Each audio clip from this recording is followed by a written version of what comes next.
Hello friends, अगर आपने अभी तक मेरे यूट्यूब चैनल को सब्सक्राइब नहीं किया है तो प्लीज़ मेरे यूट्यूब चैनल को सब्सक्राइब कर लें और बेल आइकन दबाना बिल्कुल ना भूलें।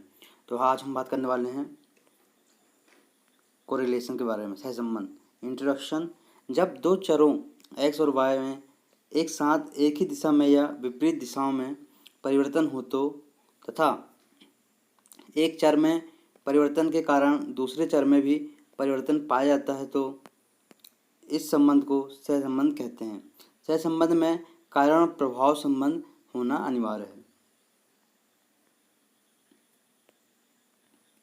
Types of correlation. सहसंबंध को परिवर्तन की दिशा, अनुपात तथा समंकमालाओं की संख्या के आधार पर निम्न 3 वर्गों में विभाजित किया जाता है। पहला है पॉजिटिव एंड नेगेटिव कोरिलेशन। यदि दो चरों समंकमालाओं का परिवर्तन एक ही दिशा में हो,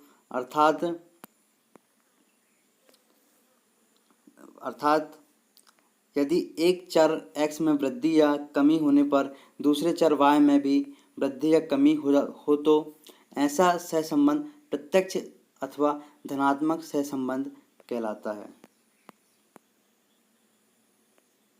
लाइनर एंड कर्वीलाइनर कोरिलेशन। यदि दो चरों के मध्य सहसंबंध परिवर्तन का अनुपात सदैव समान रहता है तो उनके मध्य रेखीय अथवा संबंध होता है। चर मूल्यों को बिंदु रेखा पर अंकित करने से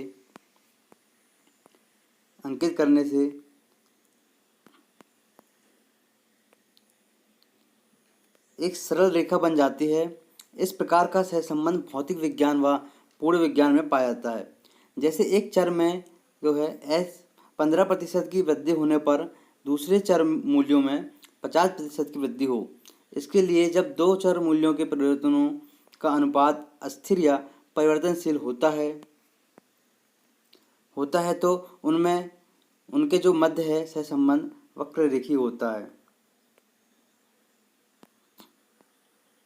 तीसरे नंबर की हम बात करें मल्टीपल एंड पार्शियल कोरिलेशन। दो चर मूल्यों को मध्य सहसंबंध की साधारण या सरल सहसंबंध कहते हैं। इसमें एक श्रेणी के चर मूल्य स्वतंत्र होते हैं, इसे आधार श्रेणी कहते हैं। वह दूसरी श्रेणी के मूल्य आश्रित होते हैं और इसे संबंध श्रेणी कहते हैं। जब दो चर मूल्य में एक अन्य स्वतंत्र चर मूल्यों का समावेश कर यह संबंध ज्ञात किया जाता है तो उसे आंशिक सहसंबंध कहते हैं। Methods of determination of correlation. दो या दो से अधिक श्रेणियों में सहसंबंध ज्ञात करने की रीतियां निम्नलिखित हैं। पहली जो मेथड है वो है सेक्टरल और dot diagram dot gram. Graphic methods Karl Pearson coefficient correlation table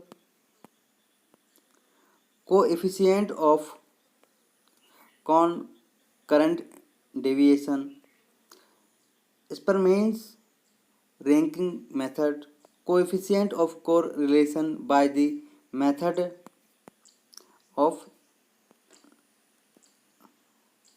last square. तो फ्रेंड्स, अगर आपने अभी तक मेरे यूट्यूब चैनल को सब्सक्राइब नहीं किया है तो प्लीज़ मेरे यूट्यूब चैनल को सब्सक्राइब कर लें और बेल आइकन दबाना बिल्कुल ना भूलें। और इसकी पीडीएफ के लिए आप मेरे टेलीग्राम चैनल को ज्वाइन कर सकते हैं। जो टेलीग्राम चैनल की लिंक है वो डिस्क्रिप्शन पर मिल जाएगी।